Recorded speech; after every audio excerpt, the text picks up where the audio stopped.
Yes, reka mbahe ikaze mu makuru yacu ya buri munsi nabahe ikaze n'ubundi kuri YouTube channel yacu. Ari nako nkwifuriza gutangira umwaka wa 2022 neza, uzabe umwaka wo guhirwa kuri wowe ndetse n'umuryango wawe, ndetse ibyiza byinshi bizagere muri famille yawe. Hanyuma uyu munsi ikintu nagusaba kandi wingingira no gukora subscribe kugira ngo tujye tubasha kubana n'ubundi makuru yacu ya buri munsi. Hanyuma imwe mu nkuru uno munsi mfite ni inkuru y'uwitwa Yago. Ni inkuru imaze iminsi ivugwa mu bitangazamakuru byinshi bigiye bitandukanye.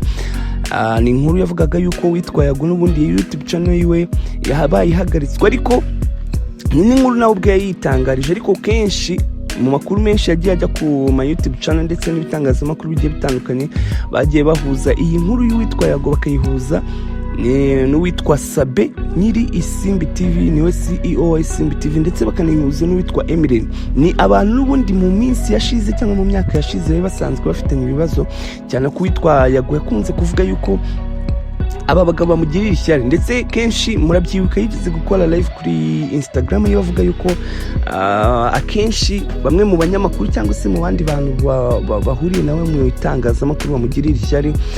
Ibi ngibi bakabihuza no kuba uwitwa Emily usanzwe ari manager w'umuhanzi bita Niyo Bosco ndetse na Vestina na Dorcas adakunze kumuha abo bahanzi ngo bakoresha ibiganiro, nyamara akabaha uwitwa Sabe Murungi wa Isimbi TV.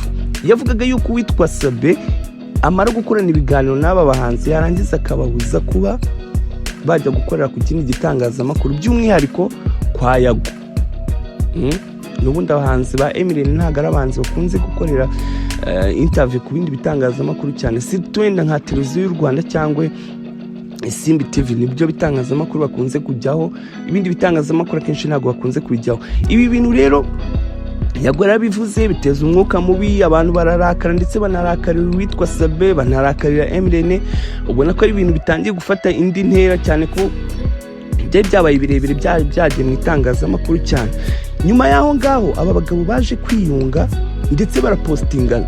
Murabyibuka witwa Emily yapostinze yagaravuga ati Satani arongera aratsinzwe. Murabyibuka ibyo bintu yamupostinze kuri Instagram yiwe ndetse nayagara mu posting, ndetse nyine bose ubona ko bamaze kuba bakwiyunga ikibazo kirangiye. Icyo gihe niba munabyibuka nyuma yaho witwa Niyo Bosco yatangiye gukorera ibiganiro kwa Yago TV show. Ubona ko ibintu byasubiye mu buryo, abantu bati ni byiza ubwo mugiye gukorera hamwe, turatekereza ko mugiye gukora byiza kurusha, cyane ko aba bagabo ko ari batatu bose ni abanyamakuru beza, ni n'abanyamakuru bamaze igihe mu itangazamakuru. Witwa Sabe yahereye ku gihe.com akiva itaba CEO wa Isimbi TV. Witwa Yago n'umunyamakuru mwiza ukiri muto wahereye ku gitangazamakuru cya Goodrich TV. Ni umunyamakuru navuga yuko ubona ko agira umuhate ndetse adapfa gucika intege, kuko hari amakuru anavuga yuko agikora kuri Goodrich TV yabaye umunyamakuru wakagama interview kenshi abahanzi nibakunde kuyamuha, ariko agashyiramo imbaraga ku buryo baze kumuha interview. Yahavuye ajya kuri TV10, abantu batangira kumubona nyine ubona ko ari umunyamakuru mwiza ukunda ibyo akora, umunyamakuru wiyadapta na buri muhanzi ari kumwe nawe. Niba ari gospel nyine ukatubona ko ari kumwe n'umuhanzi wa gospel. Abanyamahanga murabyibuka ba Radio na Wizo, abahanzi bo muri Uganda ba Jose Chameleone bakunze kuza bagakorana nayo ikiganiro, ukabona ko babikunze. Afite kunazi ikigande cyangwa se n'icyongereza gahuza n'abo bahanzi, wabonaga ko ari umunyamakuru mwiza. Yavuye kuri TV10 rero itashinga Yago TV show.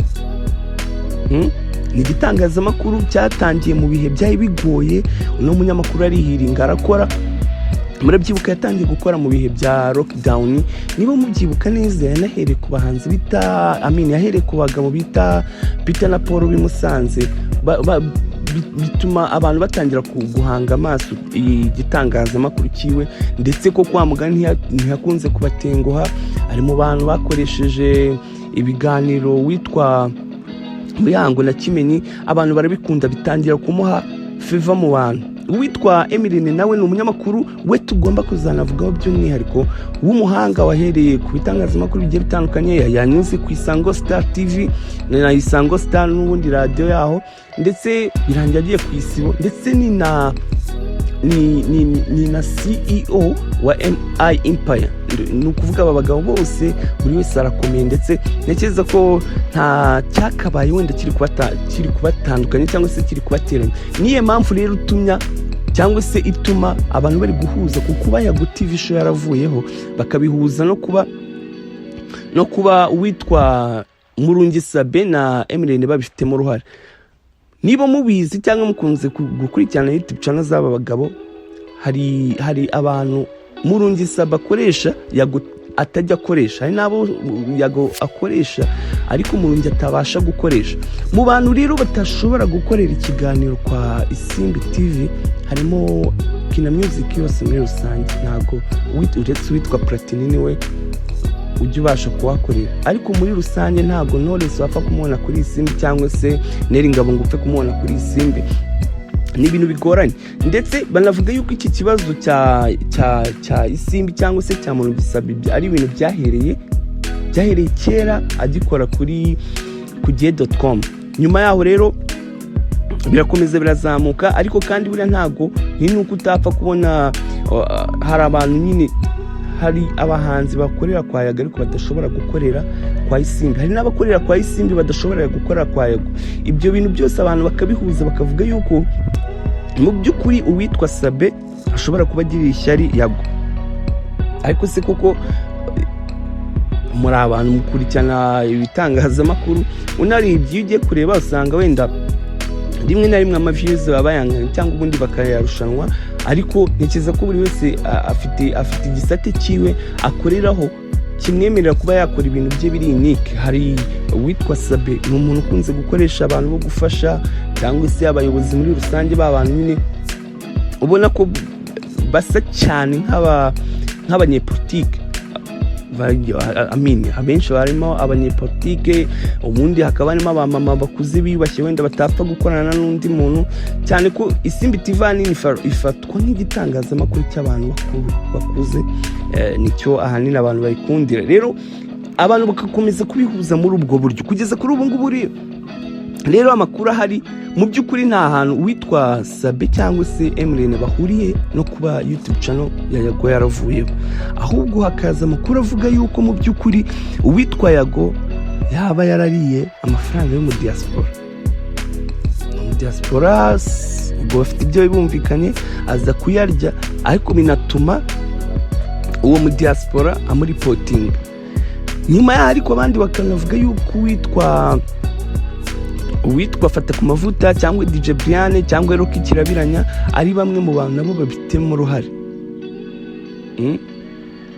Ese koko mu by'ukuri nawe urebye ni ukurikirana ibitangazamakuru cyangwa se ukurikirana amakuru menshi y'imyidagaduro, koko urabona muri abo bantu bose bari kuguma kugarukwa mu majwi, ninde mu by'ukuri waba ubyihishe inyuma? Ese bigenda bite noneho kuwitwa Yago buri gihe ahorana ibibazo? Se koko ayo mashyari yiwe agera kuri bingana iki, cyangwa se ni umunyamakuru umeze gute ku buryo buri gihe ashinja abantu cyangwa se hahora ibibazo by'uko abantu bamufitiye amashyari? Cyangwa murabyibuka no mu minsi yashize yatanze ikirego muri RIB avuga yuko hari umuntu wifashisha izina ry'agaharabika ubutegetsi cyangwa se ubuyobozi bw'u Rwanda. Icyo gihe byaravuzwe nabwo, bavuze yuko Yago yatanze ikirego muri RIB, nubwo nyuma yaho tutigeze tumenya uko byaje kurangira. Nyuma yaho rero nibwo bwa mbere n'ubundi channel yo yavuyeho avuga ko Satani atsinzwe, irongera iragaruka mu minsi yashize habura umunsi umwe kugira ngo umwaka urangire. Yago nibwo yanyujije kuri Twitter na Instagram ye bavuga yuko mu by'ukuri abantu bakomeje kumugira ishyari, ndetse abantu atari beza, avuga uburyo abantu atari beza bakomeje kumugira ishyari, bamuripotinze channel yiwe yabaye ivuyeho. Ni ibintu byababaje bamwe mu bakunzi biwe, by'umwihariko ibyamamare bitwa Barine Gahongayire, warabibonye. Ni abantu bagiye babazwa no kuba channel ya Yago yavuye. Ese bigenda koko gute kugira ngo YouTube channel ya Yago iba ari ihorana ibibazo mu bindi bitangazamakuru byose bikorera mu Rwanda? Ese impamvu bari guhuza Sabe na Emirene nuko ari byo bitangazamakuru cyangwa se nuko ari bo banyamakuru bakunze gukora ibiganiro bikaboostinga? Ni iyihe mpamvu mu by'ukuri yihishe inyuma yo kuba Yago TV show yaravuye. Amakuru rero yarahari nayo ngayo avuga yuko witwa Yago yaba yarari amafaranga yo mu diaspora, nyuma yaho ariko bakanavuga yuko witwa Fata ku mavuta na DJ Byayo bashobora kuba bafitemo uruhare. Ese mu by'ukuri koko wowe ikibazo urakibona hehe? Ushobora kuduha ibitekerezo byawe rero unyuze muri comment, warangiza wowe ukavuga uko ubyumva. Na nyuma kandi nanakwibutse yuko witwa Yago n'umunyamakuru ukunze gukoresha imbuga nkoranyambaga haba kuri Twitter ndetse na Instagram. Nekeza ko amakuru ya nyayo mu by'ukuri azaba yashyira hanze. Reka rero mbasezere nanabashimira ku mwanya wanyu mwaduhaye, mbibutsa yuko ku munsi w'ejo nzabagezeho inkuru y'impamo y'icyatumye ubitwa Roki Kirabiranya ngakunze kuvuga yuko nta gikwa azakora. Iryo jambo ngo rikaba ryarakomotse ku bubabare cyangwa se uburibwe yatewe n'umukobwa yakundaga. Iyo nkuru ndayibasezeranije ku munsi w'ejo. Reka rero mbashimire kuba twabanye muri kino kiganiro cyacu cy'uno munsi. Nibutsa ko ushobora gukora subscribe ukaba washaringa iki kiganiro ndetse ugatanga n'ibitekerezo byawe utibagiye gukanda like. Reka tubonane ku munsi w'ejo. Imana ikomeze ibarinde kandi bishimire.